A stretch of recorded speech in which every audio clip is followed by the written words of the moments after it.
Alrighty. Welcome back, everybody, for part two.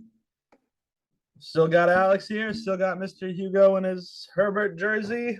But That's right, baby. QB1 this If it's year. worth mentioning, I got the rocking the bear again. Oh, boy. yeah, Yeah. nice. Sorry, go ahead. I like I didn't mean to cut you off. Yeah. All right. Well, we'll get right back at it. Obviously, just talking about draft recap, and we ended on Alex's pick at Coco, 8, baby. Jared Cook or James Cook. I'm gonna keep saying Jared Cook just because shittier Wow. now. But Are you saying you're trained like a monkey, Marty? at this point, pretty much. But we'll jump right into pick number 9. Brennan traded away his pick, it looks like, to Brian sometime back. But yeah, I'll let you guys talk about the pick. He drafted Algier at 9, running back for Atlanta. Maybe Alex, you should be the one to talk about this pick. Oh, for sure. Yeah. I guess first and foremost, Paul, apology not accepted at all, Coco. I know that this kind of goes beyond the beyond the draft and the pick itself, but a very wise, a very educated doctor, Steve Bosley, once said that the first round of this draft, those actions speak louder than words. And a bit of an extension of that, your actions have screamed from the mountaintops, rise up, I'm an Atlanta Falcon fan. Holding on to Calvin Ridley with the jaws of life, vice grip of the century, trading for Cordero Patterson, and just the hype, the love for Tyler Algier. I think there's an argument to be made that if not, overcoming my fandom, I mean, welcome to the club, dude. I couldn't be happier for you. I do obviously love this pick. I am biased by all stretches of the imagination.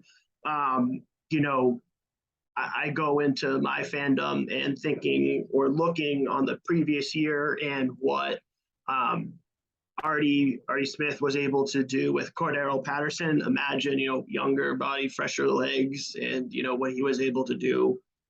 I'm not comparing him at all to Derrick Henry, but he knows how to use the running backs. He knows how to draw plays very well. And everything that I've seen from Algier has, indicated that he is capable of warranting, a first round pick.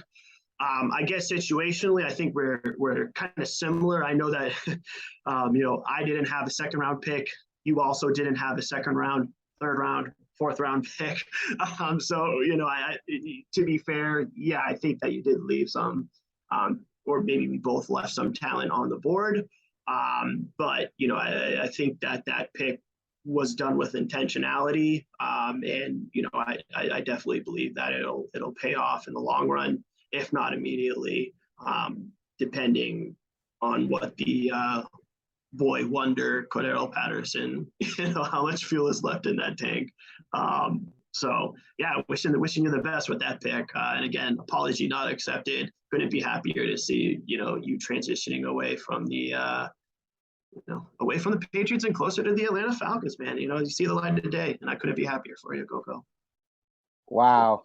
Coco has just been exposed as a closet Falcons fan. And Alex, let me just say, I am a follower of the Church of Berrigan, and you just made me open my eyes and see the light, sir. I Wow, think he's Coco. quaking. Yeah, I think he's quaking. I think he's shaking in his boots. I want to know. I wish we could get like a video recording of him, of his reaction to that take. His live reaction listening to this is like, yeah, I'm a big Falcons fan now, and they just found out shit. Can't wait. Definitely let us know what your reaction was, Coco. Yeah, please, Coco, let us know. As for how this fits Coco's team, he's got to get younger. I think Coco knows this. He has already proclaimed that if he does not get the job done this year, that he's in rebuilding mode and next year.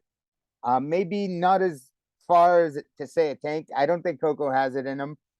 he would rather retool than rebuild for sure.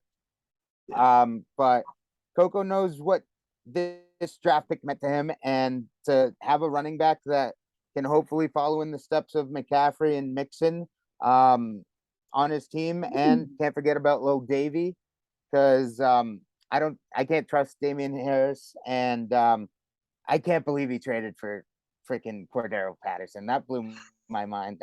That's a trade Huge that fan. is gonna. He is fandom is the only way. That's the only explanation. I can't see it any other way. Remember, Either. Yeah. I don't know what to say about it. Because he has nothing. He has no running back behind that. So he needs the youth, and here's the youth on his team. I think it's a good draft pick for him. Probably not the running back I would have gone with. But that who knows who he would have gone with. So who's to say? Marty? I'd say this: Brian Coco will never be a tanker in this league, never, because the dude I don't wouldn't be able to I get don't it see it. done. He wouldn't be able to get it done because he wouldn't be able to sell his players. He will ask for a second round pick for Daniel Jones. Imagine what he would ask for any other talent on his team. I mean, the dude's never, he may want to tank deep down, but he just never will be able to get rid of his players for the prices that he asked for. And I'm just waiting for the day that he drops Daniel Jones and stops, berating everybody in the chat. Yeah. Love the take, Marty. You can just leave it at that. Yeah, there's nothing else I really want to say. Nothing else to add. Moving on, picked, right? Yeah, he picked Tyler Algier at I mean, I'll say this. Moving on. No, it's okay. I'll say this. I like the pick for Brian specifically because obviously he has Cordell. I don't think Cordell is going to be lasting too much longer on that offense as far as like the starter. So this gives Brian the next guy up essentially, and not really much starting potential right now, but give him a few years, and who knows, pick might have been a sneaky good pick for Brian. Yeah, it might have been sneaky good. Sorry. But I was gonna say running backs hit late here. If you can hit late, I know Cam Akers I got with the 109 the year I drafted him, so it might hit. So good luck to Coco here. Yeah, and I try and be as kind of like only know, like don't look at the draft, or just look at the draft pick for draft day and what they saw then. But it is worth noting, like in this mass dumping of players and being unsigned and being released by players, the Falcons did get rid of Quadri Allison, who was also in the mix for the running back touches. And if they let him go, then yeah, that's more opportunities for Algier. So for whatever that's worth, I'm not sure if you could say it's already paid off, but that's an encouraging sign as well after the draft. So hey, nice, Alex. Well said. Mm-hmm. Gotcha. Well, we'll keep it moving. We have one last pick here for the first round, which is Alex's pick. But Hugo, I'll let you kind of take the lead on this. Alex, I'm not gonna lie to you, and I don't know if I told you this at the draft. This is the player I was in my mind mock after mock taking with my 204 pick. This is the player that I wanted. I love Rachaad White. I do. I think the potential's there. Behind Fat Lenny, we know Lenny doesn't show up until playoff Lenny, and then Lombardi Lenny is the real Lenny that I like to cheer for, not Leonard Fournette.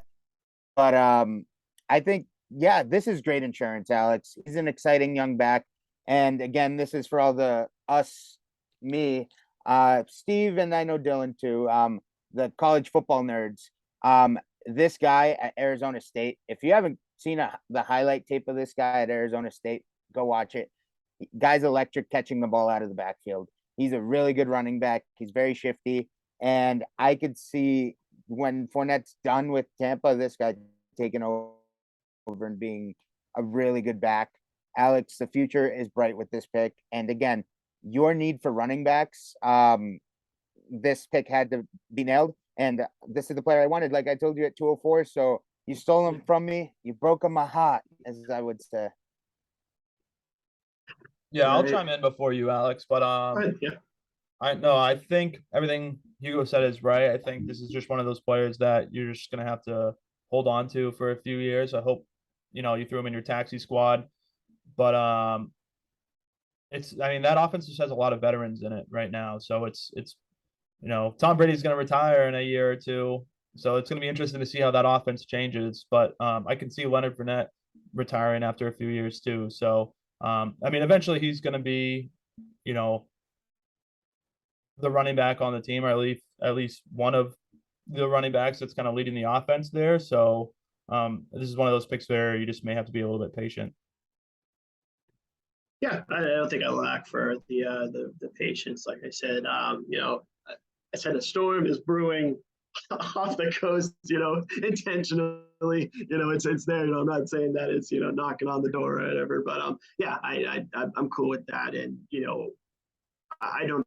I guess the only thing that I would add is just kind of like the feel from should he start, the feel I've gotten. I know that linemen are going down left, right, and center, which doesn't typically bode well for running backs. Literally their center.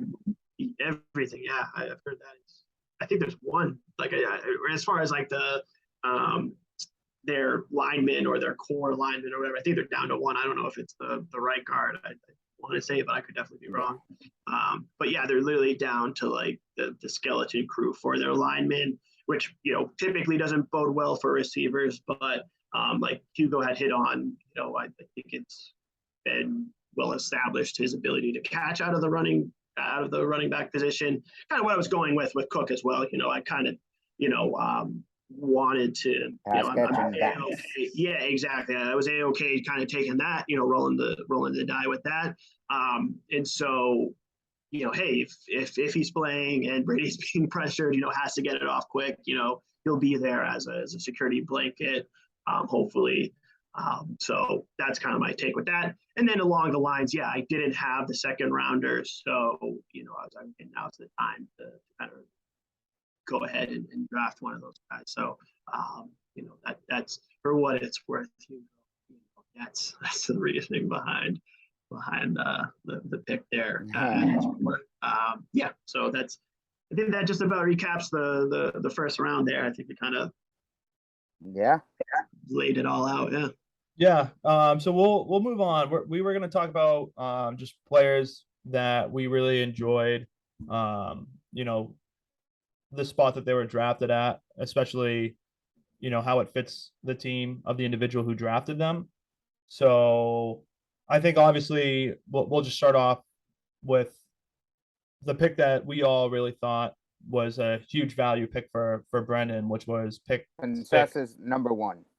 Yeah, we all agreed that this is just a solid pick, especially when it just comes to Brennan's team, which was Pierce again for Houston. Best pick in the draft. He is a starter right now, and Brennan just really needs players to start. So it was a slam dunk pick for Brennan. He's got someone now on his team that hopefully he can start on a weekly basis. My only quarrel with him is I think Houston is just going to suck ass. So it's going to be interesting to see Not the best O-line either. I'd be surprised if they get 3 wins this year, but ooh, I like that. We'll okay, we'll talk more.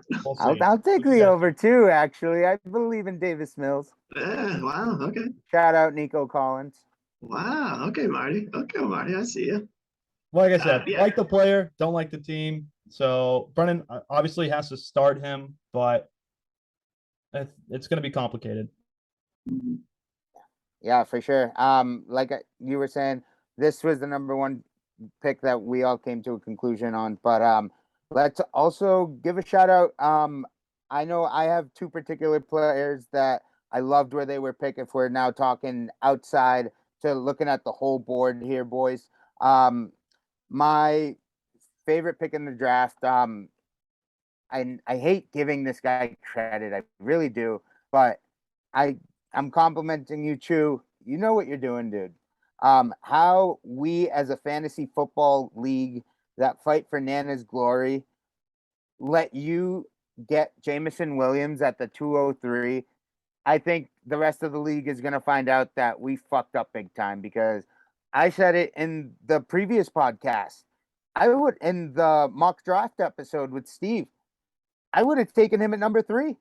I think if this guy doesn't get hurt and tear his knee, this guy is the number 1 receiver taken off the board before Drake London. No brainer. He's that talented. So the value that Vinny gets here on true alpha number one receiver is gonna suck if this hits. But that's my favorite pick of the draft right there. And my number 2 pick of the draft, again, Brendan's was no brainer, but Alex at 10, I really like that Rachaad White pick. I did my research on the guy. I loved him. I thought he would slide to 204, but someone else did their research too, I guess. And way to go, Alex. Thank you very much. Yeah, hit it off to me as well. So yeah, I don't think it can be said enough. Well done, Brendan. All of us, despite what Marty had said about the Texans themselves, as far as if a workhorse running back is even possible in this day and age of football, by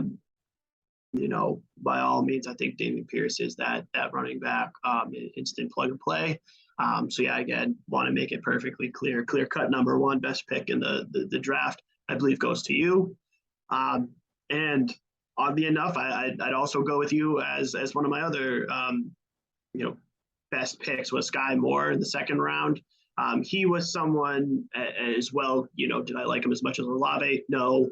But if I had gone with the running back at the number 4 spot, Sky Moore would have been someone that I had targeted in the later half of the first round. I'm not convinced. I think we all kind of know what MVS is and Smith's ceilings are. I understand that he has Patrick Mahomes throwing to him, but I don't see how all the hype of Burks replacing AJ Brown doesn't get translated to Sky Moore replacing. Everything I've heard is that he's going to be the replacement for Tyreek, and being able to get him at late in the second round, doff my cap off to that. You did revert back to your sketchy New England, draft picks at the end of the end of the absolute end of the round with Zap there, or Zappy. I'm not sure what his name is, but I think he did a great job, kind of turning a new leaf. And then my third best pick, I would go to Vinny as well. I love Isaiah Likely at 4.3. I understand that he probably fell for good cause, just with the fact that Mark Andrews exists, but still that guy's got incredible talent. So I'm sure that they'll find a way to line him up, especially with the opening of Hollywood Brown leaving the team. I don't see why. Kind of have an epiphany now. I don't see why a tight end couldn't necessarily line up wide as well. I don't know. It shows my jackassiness of not understanding football, but yeah, I think he kind of demonstrated his, raw abilities, and I would be confounded if they don't find a way to get him the ball.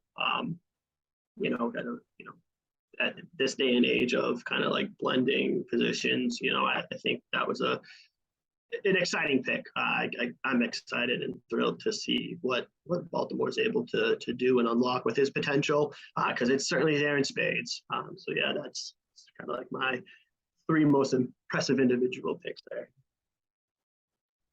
Yeah, I mean, I like a lot of the picks that you guys have already taken, but I know I already touched on it a lot briefly, but I really like the Olave pick, Alex, at 4. Like I said, I think it just kind of swept the rug out from everybody, and kind of really opened up this draft in a way that nobody was really expecting. And I think because of this pick at 4, Olave for the Saints, you made everybody's predictions wrong, I would say. So it definitely shook things up. And I just wanted the Funko Pop. Like I said, you got Olave, and you got the player that I thought you were gonna get at 4. So I think that was a very sneaky, smart decision Great there. Drafting that you made, and I think you really did have a great draft. So I'd say that's my 1. Obviously, Brendan with Pierce is I think huge asset. We already touched on that too. To your point, Hugo, getting Williams at 13 is pretty wild. That was my other pick for Vinny at 2. Just crazy good value for a second round pick. Sometimes people kind of brush off the second round picks, trade them away, but I think Vinny's going to be very pleased with the value he got in that second round pick. And I think looking at pick 3.2, Matt with Kenny Pickett, I kept on thinking Matt was going to take him at 18, at 20, and then he ended up getting him at 22. So I knew Matt was going to take him, but I didn't realize he was going to slide that far to Matt. So I think Matt's very pleased with Matt drafted three wide receivers, and then he also got Pickett in the third round, who's going to be the 1-2 punch with Pickett and Pickens. So Oh, weird combo, but yeah, I think just down the line he'll be pleased with Kenny Pickett as well as Pickens at 7. Just a real quick on one guy I forgot to shout out. And again, this kudos to Alex. The 303 right behind Pickett, Marty. Wan'Dale Robinson, I think this guy's electric as well. So that's another future wide receiver that I think you're gonna hang your head out and wow, hang your hat on. yeah. And I think he's gonna hit for you in the draft too. Do you Here's guys hoping. have a pick that you thought was a reach or that you didn't like? Anyone want to volunteer to go first on that one? I'll go ahead. Yeah. And furthermore, I know, I kind of, I don't know if you want to call it integrity or whatever, but when they were drafted, I was like, not too sure if this is someone that I would have targeted or, labeled as far as like a reach or someone not good. And again, I was dead wrong, right? So I had initially targeted one Tyrion Davis Price. I know there was hype about him, but I wasn't too sure. Lo and behold, hours later, I found out, Trey Sermon is cut and, he's in. I wasn't, I didn't think initially that he was, someone that would have, have been taken. But lo and behold, we're only mortal. We can be wrong, and by all means, I was dead wrong. So it is funny because lo and behold, I'm the Trey Sermon owner, and you're the. Alex, I'm very sensitive about this subject. As some people know, me and you had the 2 draft picks in this first round that so far it's not looking good for us, buddy. This is where me and you have to unite because you taking Sermon at 5 is my shield to defending myself of taking freaking Marshall at 109. Yeah. So when he got dropped today, I think I threw it out there in the chat. Fingers crossed, God don't let Terrace Marshall be next. Because damn it, the jury's still out, and I'm gonna die on that hill. But this was a sad day for both of us, Alex. It was a sad day for me as well. I don't think you knew that, but seeing Sermon cut, I was like, holy shit, it's getting real. Yeah. Hey, when you're wrong, you're wrong. And I'm not so high and mighty to assume that, that. Now, I would never make you tell us your strategy, Alex, but could this potentially be a droppable player? Or you want to find out and see where he goes? Because I have a potential landing spot where I'd love him to go and get a second chance and revive his career. And it's with the Philadelphia Eagles.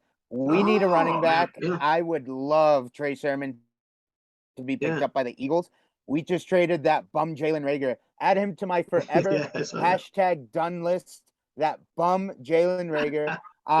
And sweet, like delicious justice and irony that he gets traded to the Vikings, where he is yet again going to be overshadowed by Justin Jefferson. I feel so bad for the guy now. Yeah. Like this guy, he's just haunted by Justin Jefferson until the end of time. But wow, if Sermon, please come try out for the Eagles, we will sign you. You don't even need to try out. We'll sign you. We would love you in Philly. Maybe just to put a cap on that. I know that we're going slightly off the rails here, but it's just crazy. Yeah, I mean, even just I know that the proof is in the pudding, and that I'm the owner of that proof. But it's like, I'm a huge Kyle Shanahan fan. And I'm like, maybe like if any of us were in like a Kyle Shanahan scheme on that team, you know, like you'd still probably, have the best shot at being even close to productive. And it's like, I don't know. Like I know Marty, Marty and I were talking before the podcast started, and I basically said that it's like I can't believe that the guy had so much opportunity and just kind of like flubbed it, or it's here. It's like I The guy that went in the fifth round just outproduced the fifth overall pick. Crazy how Marty fucking got Elijah Mitchell in the fifth last year. That was a sneaky good pick there. It was a sneaky good pick, but yeah. So that was my standout pick. I know that and keep this super short and sweet. Zap. I know he was drafted very, very late. What are you doing, Brendan? Yeah, he's hot on the heels of one. Speaking of players dropped, Asiasi. Like, okay, we get it. You like the Patriots. It's my thought. Whatever. Yeah. he did fantastic. Got like draft studying right before the draft, but you could tell, it didn't have a longevity to be like, okay, who am I drafting in these later rounds? I assume he just reverted like, Patriots quarterback. I think he thought he was the starting quarterback instead of Mac Jones. I really do. Right.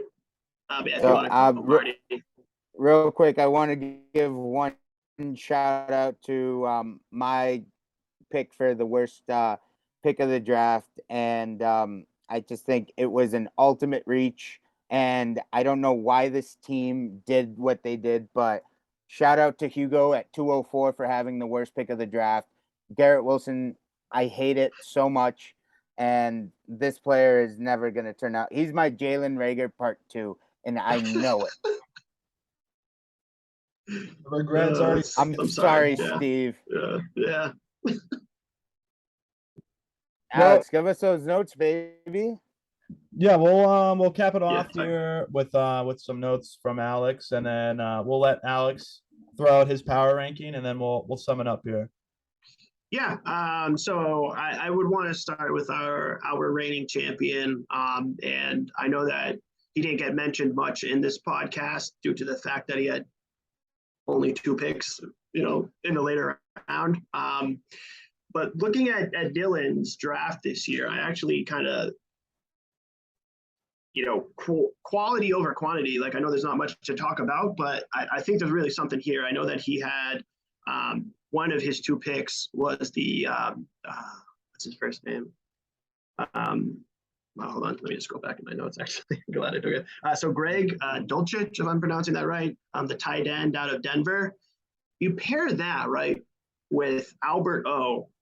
Late last year, picking him up off of waivers, and he's a quarterback. I don't need to question, like his ability, but maybe he had known something was coming in on the horizon by the name of Russell Wilson. I know that I had let off the show or the podcast with saying that, hey, I was excited about that.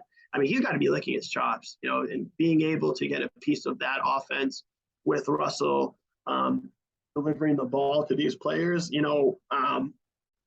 I think he just popped up on an injury report, so it's to be determined, what the impact of these players will be.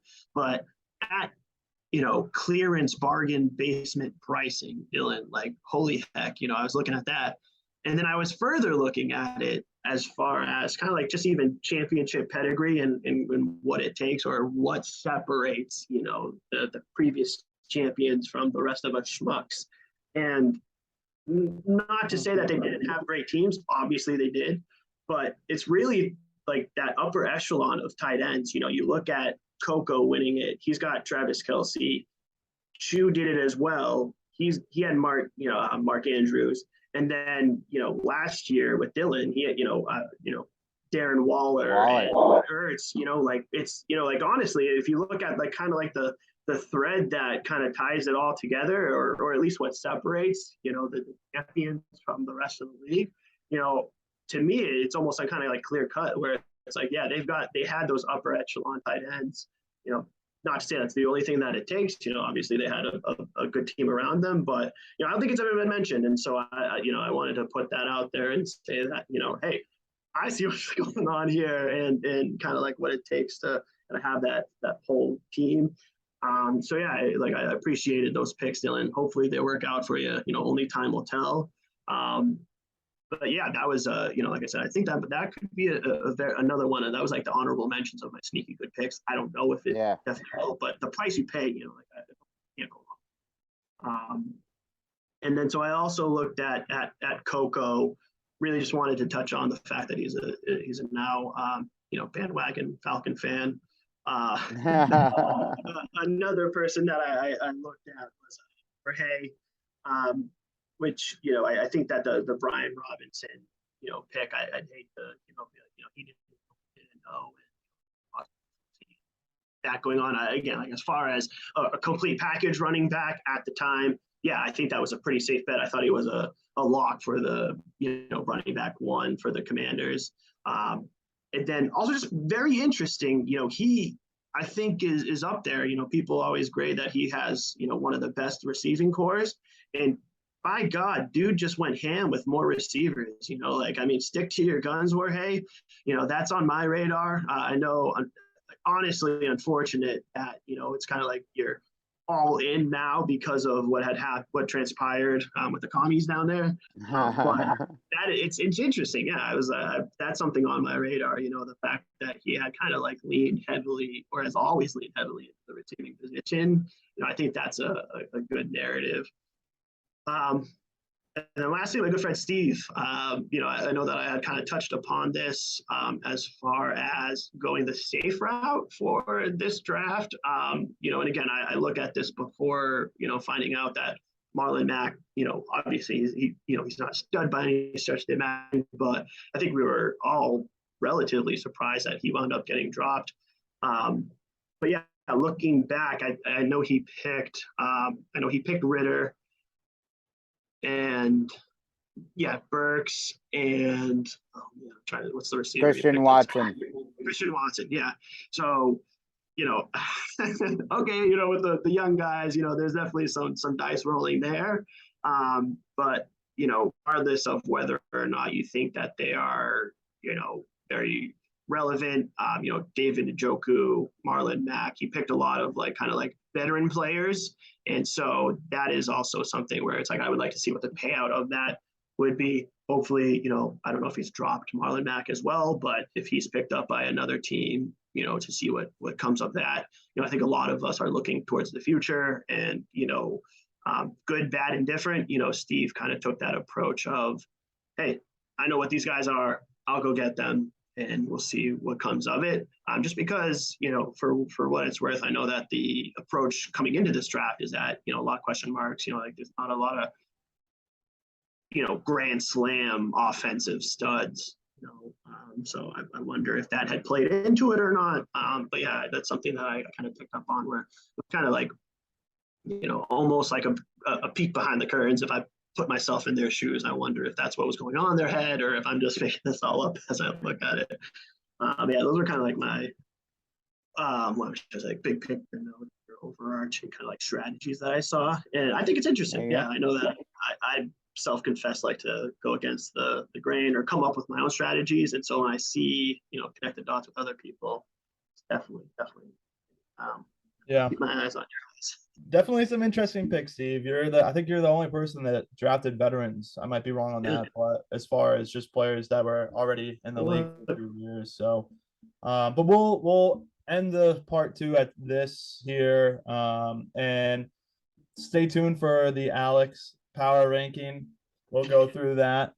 And all right, go to Alex for joining us here. But go to league settings. The first part 3 here. Here we go. Yeah, it'll be super quick. Yeah, just a quick points here, but thanks everybody for tuning in, and thank you, Alex, for being our guest here. Of course. But, stick with us here. For making you run long. Hey, it happens, man. We're talking football here. Thanks again, everyone.